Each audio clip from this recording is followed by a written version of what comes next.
right, are there any questions about whatever? For positive charge, like overall positive charge, do you need to write ion, or is that like for overall negative charge? Both. Yeah. Wait, so when you write these with positive negative charge common. Yeah. But then when You should write ion, you know, just say it's an ion. Okay, other questions? what makes a good ligand? What? What makes a good ligand? What makes a good ligand? As in like how would you describe like its propensity to attack a negative side? What makes a good ligand? What makes a good ligand is, somebody want to answer that?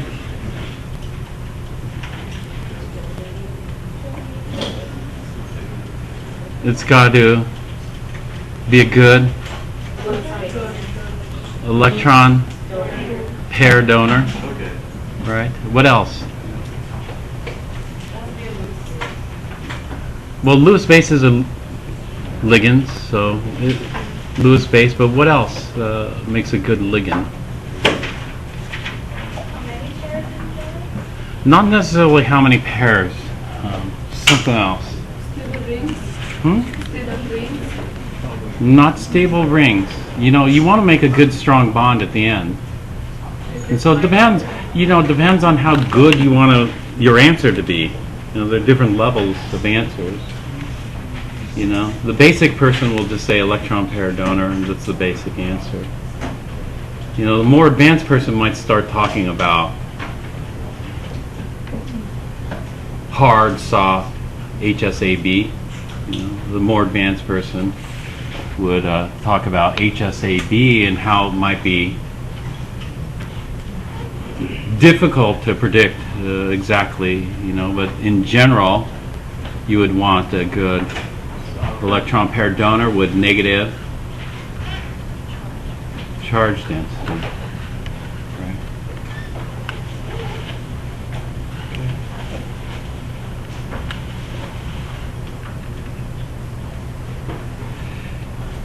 And so, talking about stability, you have the molecular orbitals and that kind of stuff.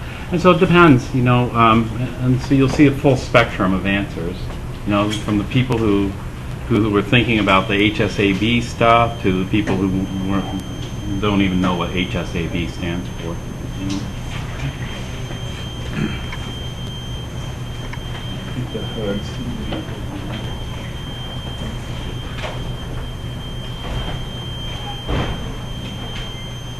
Is it move?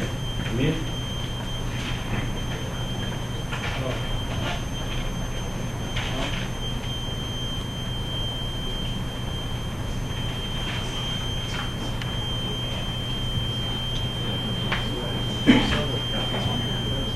Yeah.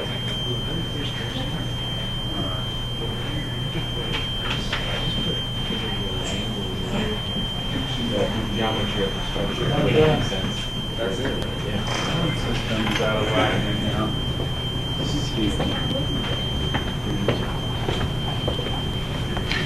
All right, what else? You guys have questions on?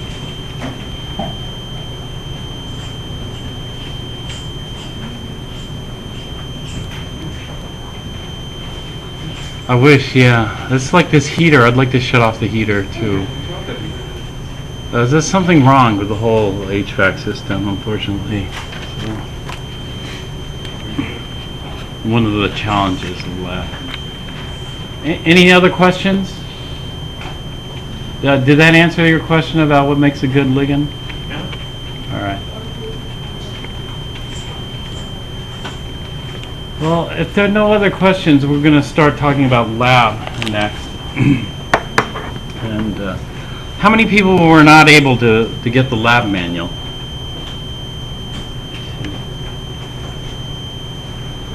All right, today's procedure is not so complicated, and you're going to be working in groups. And let's talk about pre-lab. Somebody asked me about the pre-lab.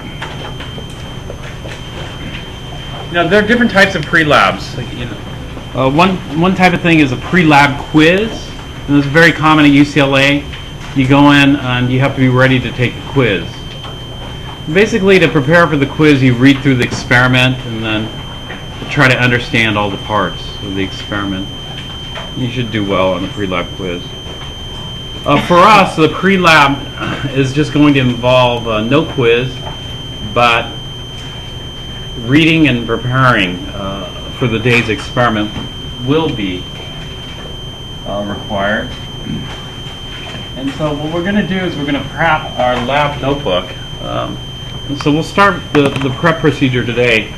On the first page, or the first 2 pages, I want you to leave it blank. You can put the title of this. It's going to be Table of Contents at the top here. I'm sorry? Yeah, in your lab notebook, the sewn bound quad rule or college rule composition book. And we'll put in our first entry here. What is the experiment that we're doing today?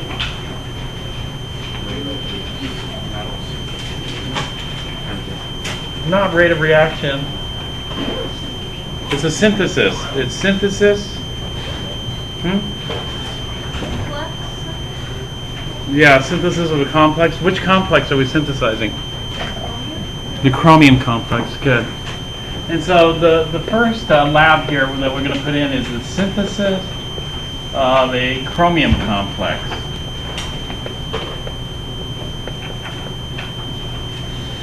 And then you can put the page number here. This will probably be page 1. You can put a date if you would like. So reserve the first page for your table of contents.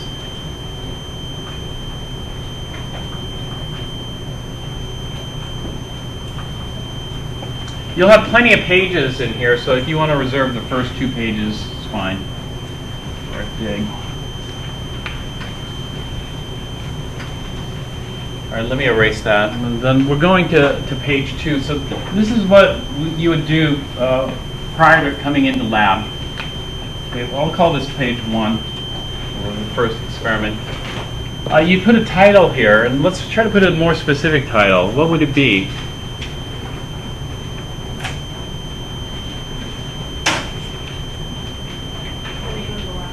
Yeah, what's the name of the lab? Yeah.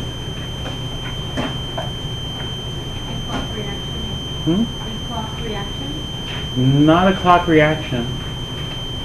We're not going in order. We're going to be jumping around in the lab notebook. We're going to be doing a synthesis lab. So find the synthesis lab. There.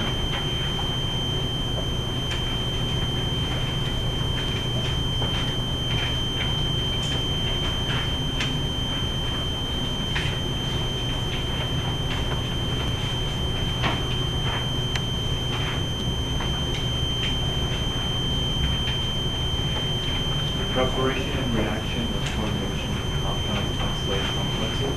Okay. So maybe the title of this will shorten it a little bit, which is fine. Preparation and reaction of coordination compounds.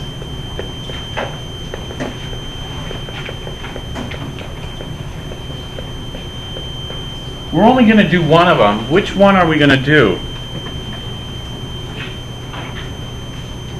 There are 4 of them in there. We're going to do... Well, this obviously didn't work.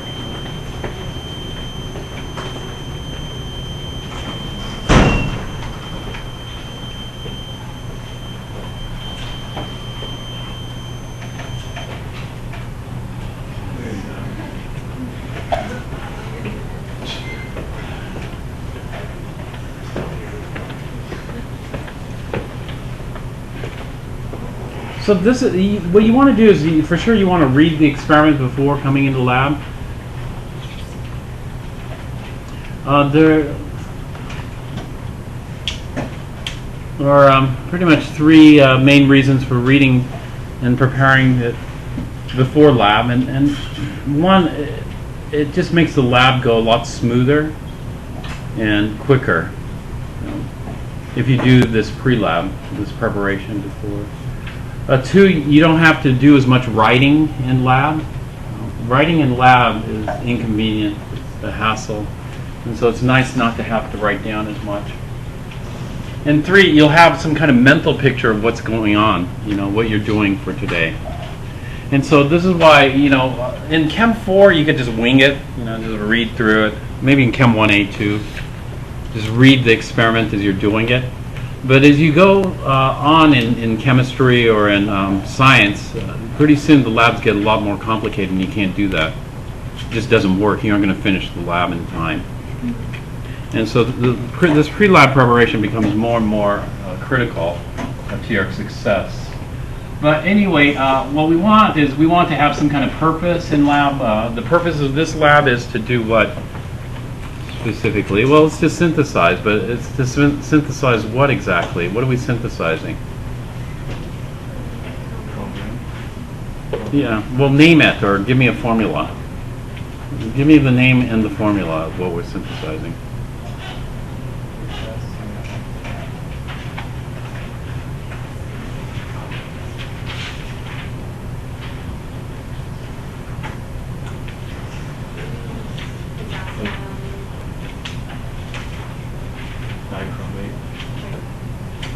We're not synthesizing potassium dichromate.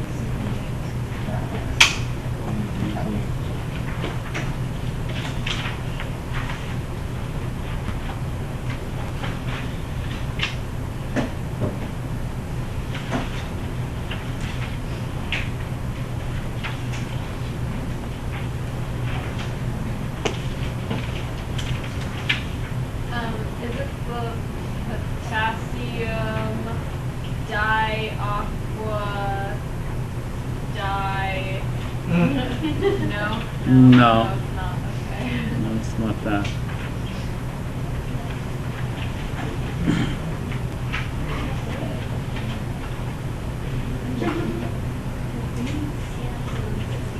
Isn't the dialkylato from chromate 3? No. Yeah, it's number 1 out of 4. Look for number 1 out of 4.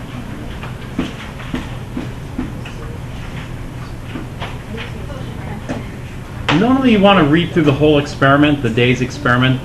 A lot of people just read and go along, but that makes you more susceptible to mistakes, like throwing away, you know, let's say you need to throw away the precipitate and keep the filtrate. Filtrate would be the solution. What a lot of people end up doing is they keep the precipitate and throw away the filtrate and have to start over again. And so if you have some kind of mental picture of what's happening in lab, it helps quite a lot. And so, well, what are we trying to synthesize in number 1 out of 4? Potassium trioxalato, chromate, something, and 3 hydrides. Okay. That's yeah. Try to give me the full name. Synthesis of potassium trioxalato, chromate, chromate 3, and 3 hydrides. 3 hydrides. Hydrates. Okay. You could say like a trihydrate or 3 hydrate. And so synthesis of K3CrOx3 dot 3 H2O. Solid, liquid, gas, or key. This is going to be a solid. And these waters, you know, are these waters ligands here? The trihydrates? Are those ligands? No. No, those are just, what are the waters? Surrounding the Well, the surrounding the complex, or be a little more specific. Where are the waters here located? in this solid? This is an ionic solid. Lattice. Where are the waters in this lattice? On the surface? Not on the surface. In between the oxalates. Not in, the oxalatos are attached to the chromium. The oxalatos are covalently bound. What kind of bond do we call that?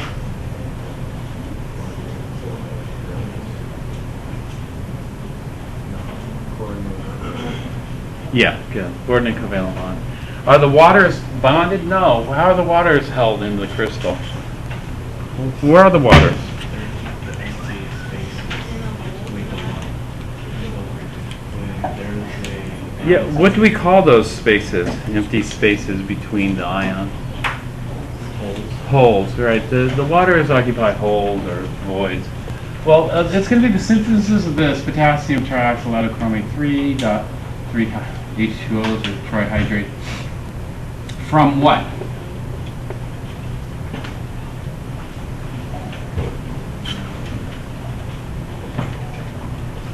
Potassium chromate. Potassium dichromate. Solid, liquid, gas? Solid.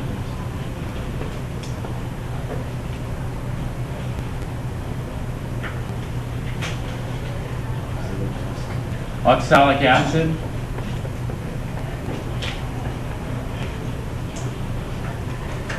Oxalic acid, just H2C2O4. Dihydrate. Oxalic acid dihydrate. Solid, liquid, or gas? Or AQ? Solid. And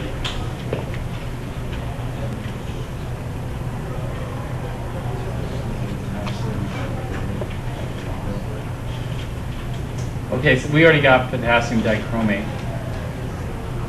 Wrote it up. potassium oxalate monohydrate. Potassium oxalate monohydrate. Solid, liquid, or gas? It's a solid. And so these waters of hydration, where do you think they are? Trapped, yeah. Trapped in the lattice.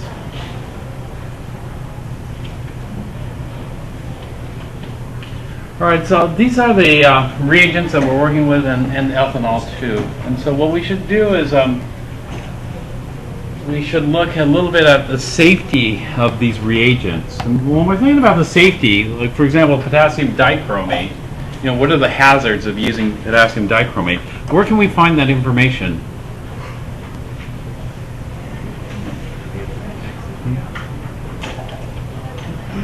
If I want to learn a little bit more about potassium dichromate, you know, potassium dichromate, is it relatively safe, health-wise? You know, is it very reactive or very unreactive? Maybe on the redox chart we could look. Where else would you find safety information about reagents? You don't have to look at the redox chart to find this. What we do is we consult the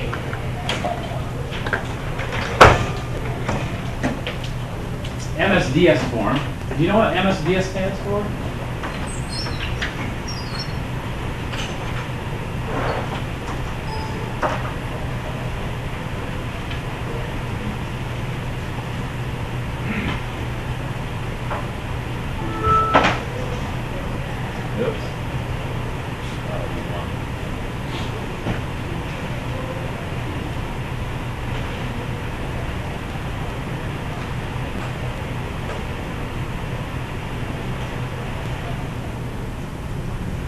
For example, this would be the MSDS form for oxalic acids. Let's take a look at this first.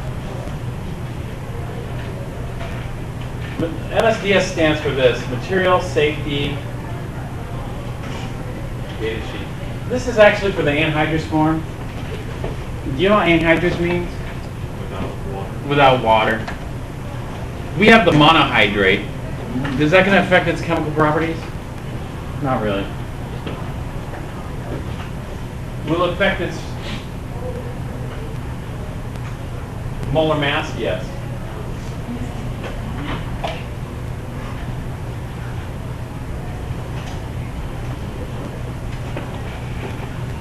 So here, danger causes burns by all exposure routes, harmful if swallowed, inhaled, or absorbed through skin. Possible risk of harm to the unborn child, may cause kidney damage.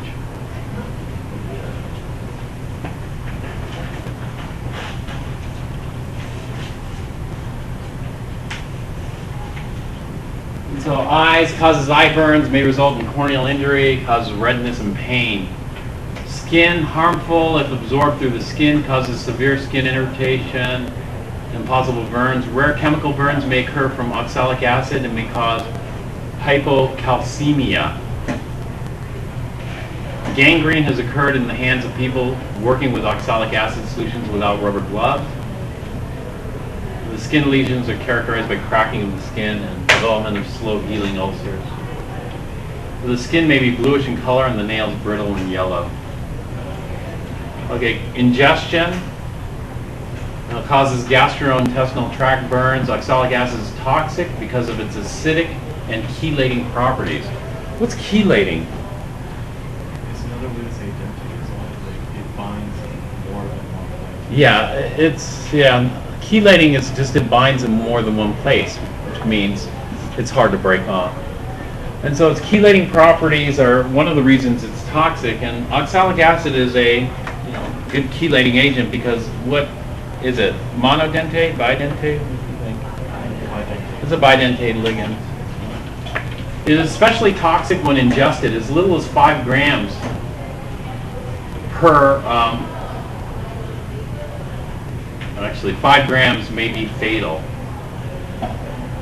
Okay, ulcerations of the mouth, vomiting of blood, rapid appearing of shock, convulsions, twitching, tetany, cardiovascular collapse may occur following ingestion of oxalic acid or its soluble salt.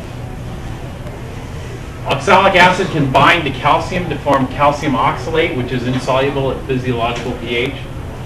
Calcium oxalate, this form might precipitate in the kidney tubules and the brain. Hypocalcemia, secondary to calcium oxalate formation, might disturb the function of the heart and nerves. And so basically oxalic acid is toxic. You have to watch out.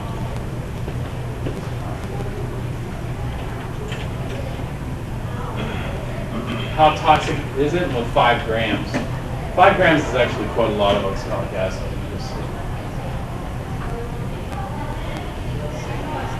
So here's some first aid measures. If it does get in your eyes, you should flush for at least 15 minutes. Your eyes are like a sponge. There's a video, you've probably seen that. If you were to wash a dirty sponge off, it would take some time, right? Because the soiled water would be fully absorbed into the sponge. And so the same thing with the skin and the eyes. It takes time for it to diffuse out. And so if you need to use the eye wash, well, you should get the layout of the lab. Where is the eye wash fountain in this lab? It's over in the corner over there. And oxalic acid causes severe burns, so if you get it in your eyes, it's going to be very painful, and you probably aren't going to be able to see. So if you see somebody who has oxalic acid in their eyes, you should try to help them over to the eye wash fountain. They can wash out their eyes. But you don't have to walk them all the way over there because we have eye wash fountains at each sink. Do you see the hose with the 2 orange caps on it? The same thing as Chem 1A. You just pull out the hose and then squeeze the lever, and you should get a stream of water.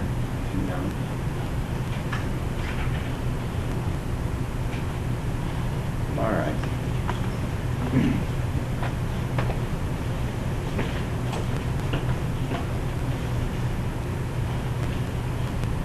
Oxalic acid, combustible? Section 5. Firefighting measures. Can you burn oxalic acid? Will it burn? Oxalic acid. If it has another for it, probably. Well, since they made like a thing for it, like firefighting measures, that it would suggest that it is probably.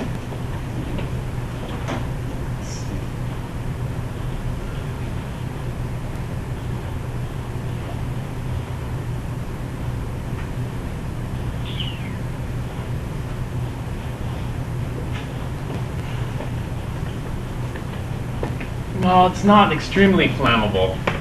Flammability is 1.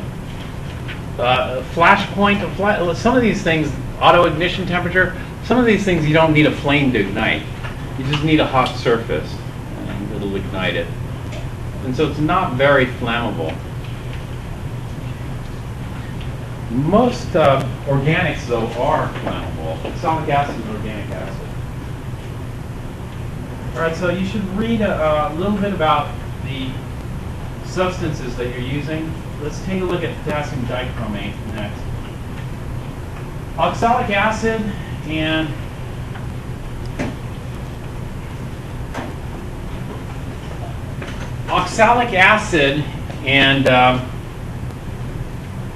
potassium oxalate going to behave similarly?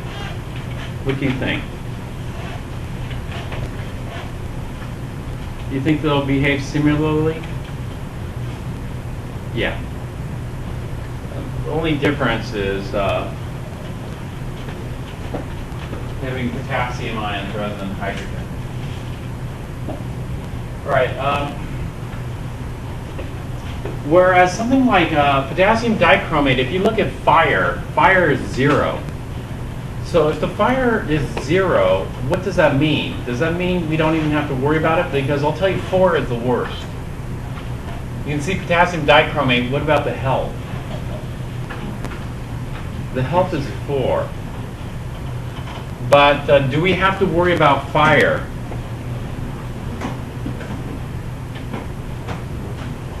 Flammability of oxalic acid was 1, and then potassium dichromate is 0.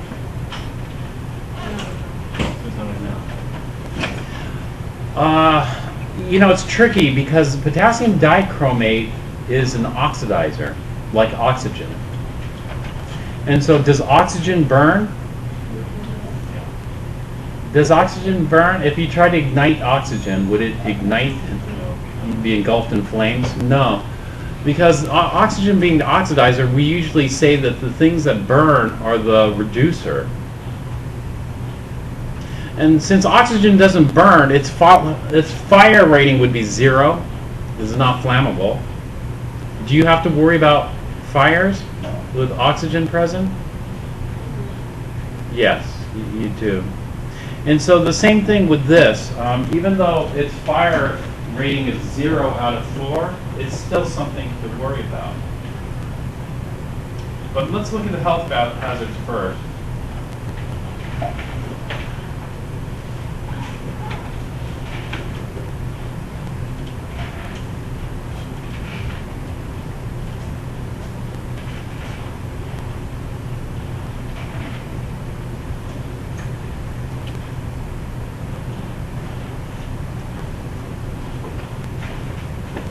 So it's extremely hazardous in the case of skin contact. It's a permeator. You get absorbed into your skin. It causes irritations, eye contact, irritations, burns, ulcers. Overexposure can result in death, inflammation of the eye, etc. Carcinogenic effects. Is potassium dichromate considered carcinogen? Yes. Classified A1. Confirmed. Mutagenic? Yes. This causes mutations. Tetragenic? You know what this is? This is a birth defect. Developmental toxicity, no data.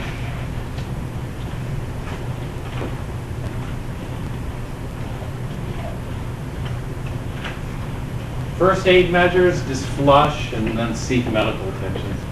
Or at least seek medical attention.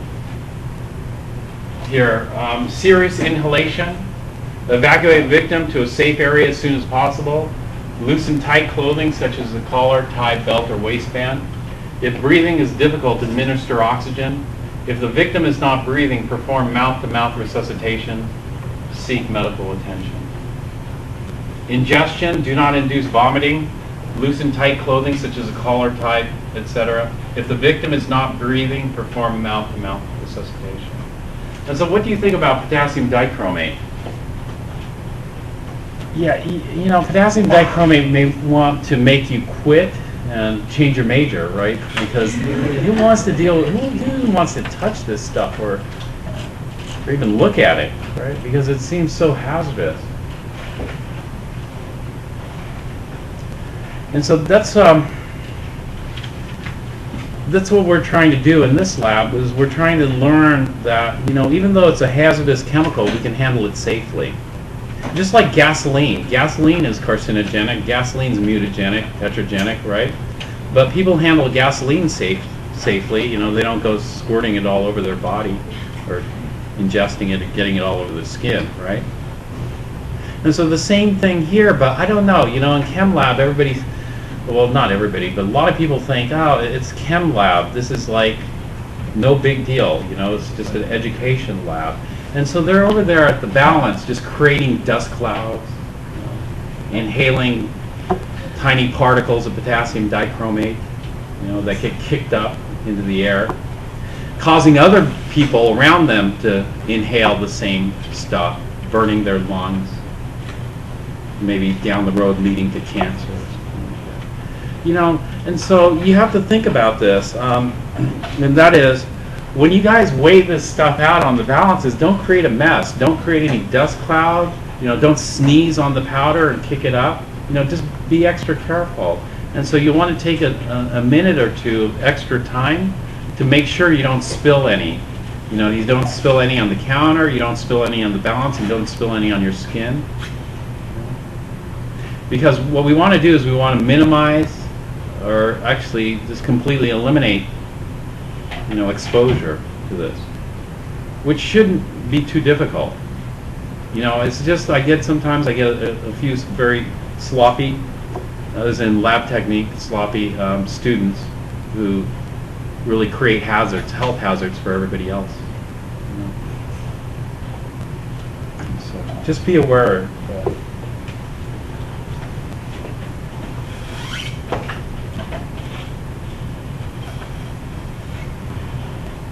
So we didn't have to worry about fires with dichromate. That's wrong. We have to worry about fires because potassium dichromate is a powerful oxidizer. You know, if you go back on the redox chart, you see it ranks pretty high up there, close to fluorine. And that makes sense because if you look at potassium dichromate, what is the oxidation state here on chromium?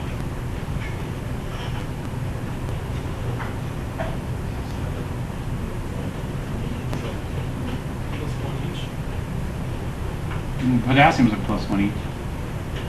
But chromium is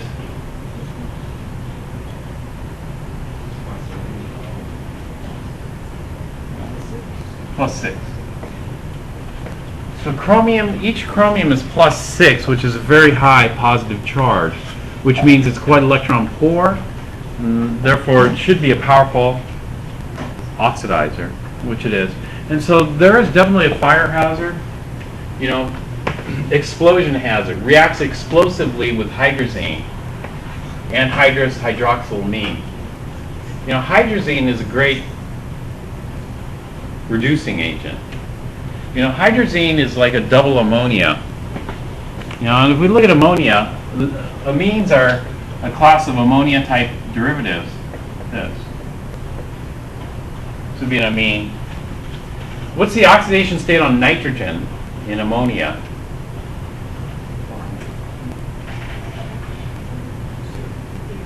Not 0.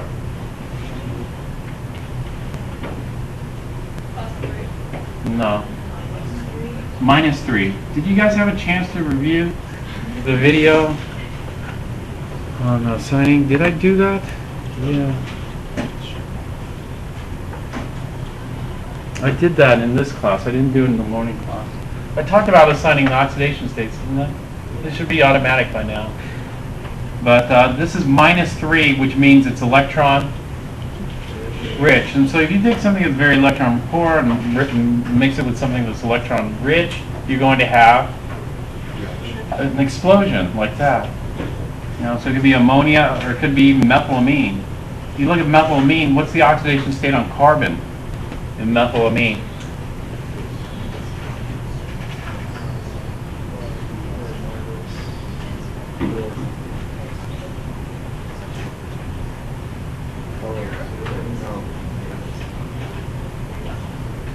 Minus what? Minus 2? Yeah. Minus 2 is correct. And so this is quite electron rich. This is a good reducer. So you take a strong oxidizer, a good reducer, you're going to get an explosion.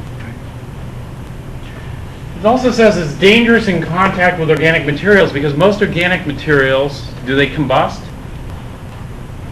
Yeah. Most organic materials burn. They're highly flammable. And so if you're taking a strong oxidizer and mixing it with something that's highly flammable, you're asking for trouble. You're going to get an explosion or fire. And so there's definitely a fire hazard with potassium dichromate when mixed with certain things. What are we mixing potassium dichromate with in this lab? Well, there's, the first aid for this is just to irrigate with water. Wash it off for 15 minutes.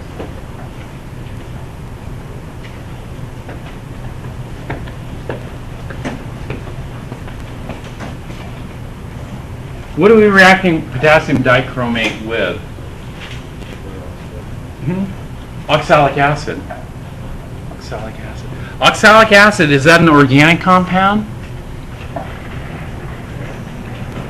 Yes, it is.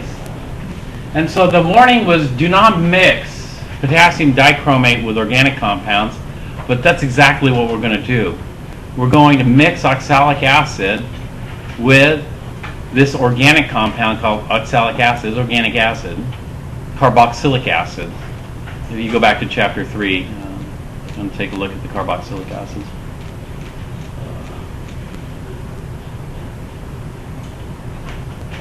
You have to be very careful because this reaction can be quite violent. And so, how so? Well, oxalic acid, being an organic, is likely flammable, right? Potassium dichromate's an oxidizer. You take something that can burn with an oxidizer, you're going to have a reaction. And so let's take a look at this reaction in more detail here. And that is, one of the things is this. What's the oxidation state of chromium here in the complex?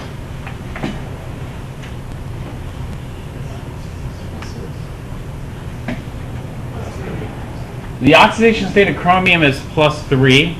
The oxidation state of chromium and potassium dichromate is +6.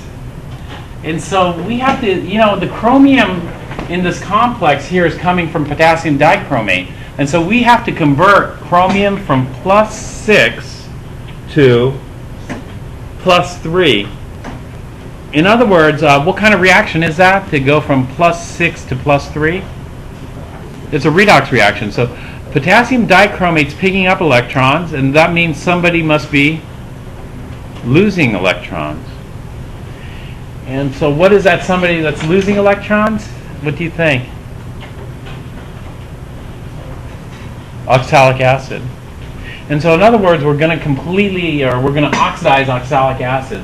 Potassium dichromate will oxidize oxalic acid. And so if you were to burn oxalic acid, combust it, will it combust for one thing? Well, yeah, it's got a 1 for flammability. Why does it have a 1 for flammability? Well, let's take a look at the oxidation states in oxalic acid. When you dissolve this in water, the 1 hydrate will break off, 2 hydrates will break off. And so what are the oxidation states here in oxalic acid?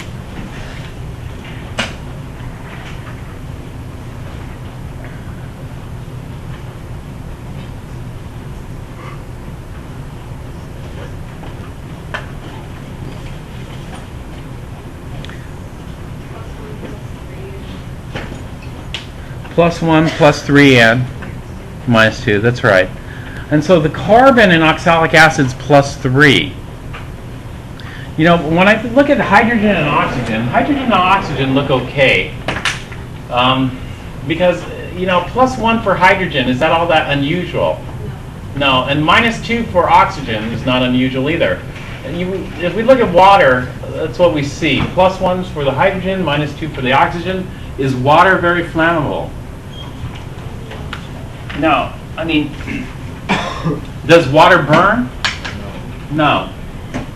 And so when we look at this, it's not because of the hydrogen and oxygen. It must be because of the carbon. Now, carbon is plus 3, which means how many valence electrons does it have left? Normally it has 4 valence electrons. If it's plus 3, there is 1 valence electron left. And so, well, if anything, I would expect oxalic acid to be an oxidizer because it seems electron poor. You know, carbon plus 3, doesn't that? But if I react it with a powerful enough oxidizer, then maybe oxalic acid will be the reducer instead because the carbon is capable of losing 1 more electron to go to carbon plus 4. And that knocks out all its valence electrons, just leaving the core electrons. And so if you burn organics, do you know what you form upon complete oxidation? CO2. Right? CO2.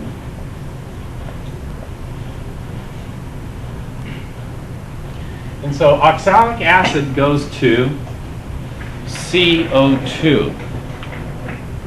That's what we expect, because we aren't going to burn it using O2, though. Do you know what we're going to burn it using?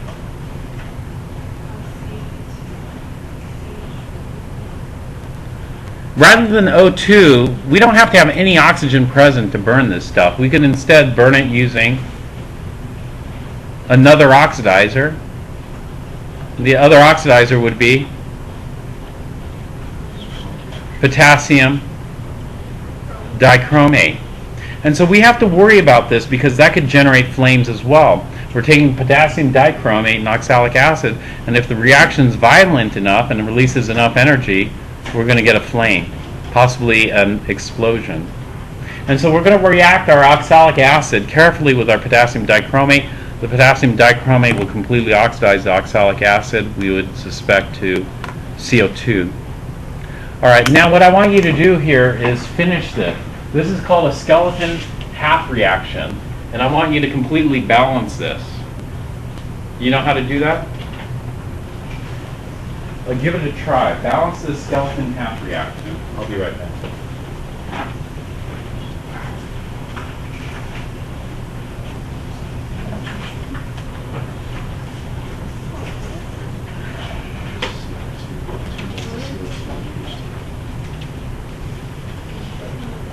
Yeah, like that would be it. Or you take water.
get everything that's bonded to carbon. Yeah, so right. Right. So it's got 8 electrons, right? Yeah. Nitrogen is more electron negative, so it'll take bonds. Oh, let's take one. Yeah, so now it's Not well. It's like splitting between nitrogen and carbon. That's full of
All right, does somebody have it?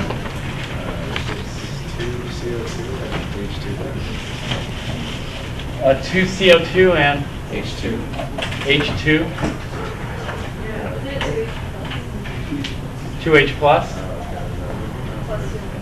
plus 2 electrons. Okay, that's right.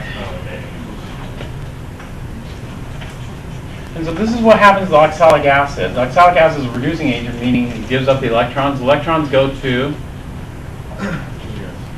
the oxidizing agent.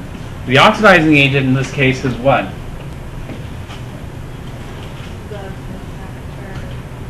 Yeah, potassium dichromate, which is going to consist of dichromate ions. Dichromate ions should sound familiar because you've seen those.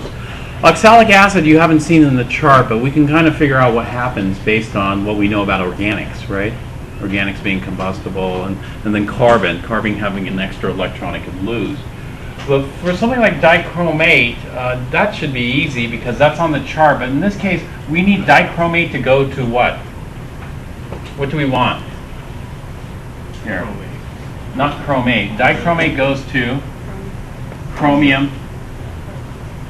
Yeah. And so here we would just do the same thing and we get the balanced half reaction. And then what do? We add up the two half reactions to get the net reaction. And so this is how we can figure out what the reaction is between oxalic acid and dichromate. And so this reaction is potentially violent. Any reaction that generates gases, and in this case we're going to generate 2 moles of gas, is an explosion hazard. You know, it could be a pressure, or if a large volume of gas is generated in a short time, you could have a shock wave, you know, detonation. And so when we mix the oxalic acid with the dichromate, we have to do it carefully. You know, in other words, you just don't just dump everything in at once, right? Because if you dump everything in at once, then the reaction can quickly spiral out of control. And so normally what you do is you just add it slowly. And so either you have some dichromate here and you add the oxalic acid slowly, or you add the dichromate to the oxalic acid. Which one would you rather do? Dichromate to oxalic acid or oxalic acid to? Dichromate. I'd rather add the dichromate to the oxalic acid. Why? Because dichromate is the more aggressive reactant. And so we don't want a little bit of oxalic acid surrounded by a whole bunch of dichromate that's going to be violent but on a smaller scale. And so we want just a lot of oxalic acid around just a little bit of dichromate. But anyway, the procedure, you know, you don't even have to think about this, but because the procedure spells it out for you. You know, and so the procedure, though, it's a lot of reading. And so as far as the prep goes, we prep the procedure in the book, in our lab notebook, but we don't write it verbatim, you know. It just takes too much time to prepare if you're writing the procedure out verbatim. What's much more effective is to, you know, outline it, or what I like to do is just draw pictures, little pictures. And so, for example, in this lab we need a 250 milliliter beaker. And so I'll just write 250 milliliter beaker. Right? And then what do? We dump in how many grams of oxalic acid in here?